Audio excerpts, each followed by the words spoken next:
How are you, Ron? I'm good, thank you. Everything okay? Yep. Okay. First, with Jahan Dotson, hasn't been out there the last couple of days. What's your, I guess, level of concern for him for Sunday? And Well, I'm not anticipating him being there Sunday. It's unfortunate, but he's still tight. So they've been working him inside. Been working him on the inside the water on the treadmill, and just trying to get him going. And then there was the thought that Chase Young would be back this week. Yeah. Unable to do that. What's going on with him? Well, for the most part, he's had an opportunity to visit with Doc today, and everything's positive. So it's one of those things that we looked at it. He's met with Doc on Sunday and wanted us to slow it down a little bit and want to take one more look. So he had a real heavy work day on Sunday morning before the game. And then he's had a couple of heavy work days. Doc wanted to see him. He flew down, saw him this morning, and just waiting on his return. But preliminary, Al texted me, told me everything went great. Doc is very happy with it, and we'll be able to start him next week. Cole Holcomb also out. I guess, what's your sense of him? And obviously he's been a valuable player for you guys. He's been a solid player. He's done a lot of good things. He's pretty much led the defense. He's got a foot sprain right now. He's been treating it. We're trying to keep him off it as much as possible, and then we'll see how he is for tomorrow. And in terms of Montez Sweat, there's been a lot of focus on his sack numbers, but he's like very highly ranked in terms of quarterback hits. What progress have you seen from him, and what do you attribute to? Seems like some better play of late. No, I just think tremendous growth on his part. I think understanding, what we're expecting from the defensive linemen, especially our defensive ends. I think that's really helped him. I think the play of the guys around him, Jonathan playing at that high level, I think has really helped him as Duron. The two of those guys are terrific inside tandem. I think the other guys on the opposite side that have been filling in have done a nice job also. So I think it's really just everything coming together as far as that unit is concerned. Coach, you don't have to share the personal stuff with your mother if you don't want to, but what was that moment like when you had to make that quick trip to California? Well, Darren, it was, initially it was tough, but getting there and seeing her in such positive spirits was really good. It really was.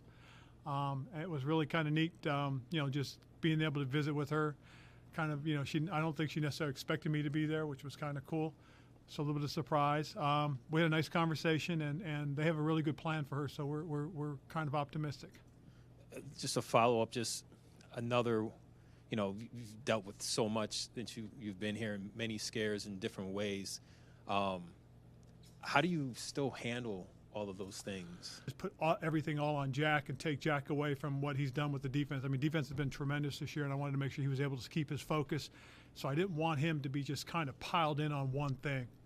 So I had, like I said, I had Randy help out with the morning meetings, and I had Scott take care of the coaching afternoon meetings. So I kind of split the duties instead of just having one guy have to do the whole thing. With Jack in the defense, it seems like they sometimes start slow with those big plays, and then last couple of years now they've turned the corner. Is that a group that needs to face a little adversity, needs to have its back against the wall to bring out their best? I wish it wasn't that, but I almost wonder if that's where the challenge comes for those guys. But I really like just kind of how it's all kind of coming together too. They've been playing well as of late. Started a little rough. We gave up some big plays, but the focus of being better on third down, I think, has helped us. We worked on that all throughout training camp, mini camp, OTAs. We worked on the red zone stuff, which we've been solid in as well.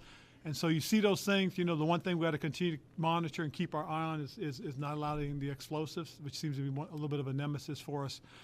So we got to just continue to be aware. But I do like where they are in terms of you can kind of feel as if they've grown together as a unit, and they're really playing like it right now. And again, that was, like I said, part of my thought process was I didn't want to take Jack completely away from what he's been doing and what he's been doing so well for us. I know everybody had their say about Jamin at the start of the year, but especially not knowing Cole's stats, do you feel a lot better about Jamin being able to? Oh yeah, if Jamin has to take on a bigger role, I don't feel bad about it. The nice thing I feel good about is we got a couple of veterans still back there as well, and if we needed to, David Mayo and John Bostic are more than capable players for us.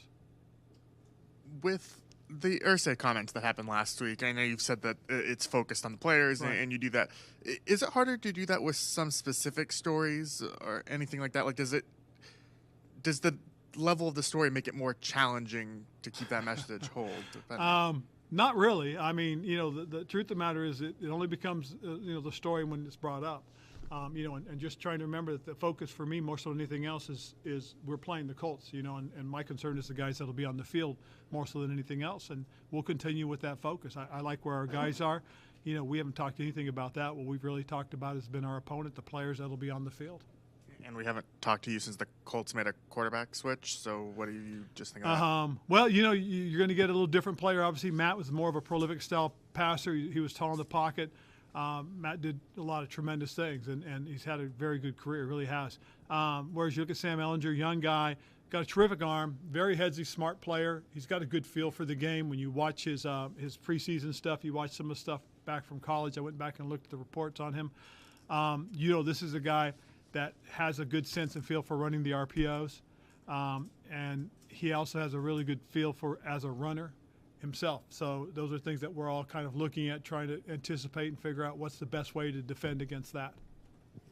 Of all the benefits of a good run game, time of possession, keeping your defense off the field, what do you think is the number one most important thing? When your run game is going, what are you most pleased about, or the consequence that makes the biggest difference? Well, I think when you're running the ball well, it helps the offensive line first and foremost. The defensive line can't just tee off. They've got to approach it where it's about read and react now, as opposed to just getting vertical and getting after the quarterback. So I think that's the first thing that's probably one of the more important things as far as being able to run the ball successfully. Secondly, it makes your play action more viable. I mean, now they have to pay attention. They have to anticipate, whether it is run or pass, and then they've got to go from there. And then it takes a lot of pressure off the quarterback. If you're gaining yards running it, then he doesn't have to sit there and try and read a lot of things. And then the fourth thing, and to the defensive side, it helps them. It gets them off the field. It lowers the amount of time that the opponent will be on the field, and gives them a little bit more of a break. So having success running the ball is important. And J.D. McKissic, numbers have been a little bit down recently. What do you make of his role going forward? Well, I think if what happens is if Brian Robinson continues on the path that he's on in terms of getting back to shape and getting back to form, and AG continues to play to the level he is, we won't hopefully be in as many passing situations where you need a J.D. McKissic, a guy like him to come in that can change the pace and tempo of the game. And we saw that at the end of the second quarter against Chicago, and then we saw it later on in the Chicago game when we got into passing situations. So the role for JD is really going to will be dictated as to how successful we are, to your question, running the ball. How have you seen Randy and Scott grow as coaches in the last couple of years, and what does it mean to you to be able to put things on them as well as Jack and be able to divide that? I think that's really good. I really do. I think the growth and learning and growing, and having to deal with the team situation is important for the development of younger coaches. I think Randy has handled it very well. His flavor, his style is Randy. And it's one I think that shows the experience of having coached in this league for as long as he has. With Scott, he's learning, growing, developing, but it gives him an opportunity to address the whole as opposed to just his part of the team. What to you is the style of Randy? Randy's got a little bit of that player flair, to him still, and the longer you coach, the less of that you go back to. But he'll fall back into that player mode, so you can see it. I had a couple of people come to me and kind of explain to me what he did in the morning meeting, which was really a lot his style.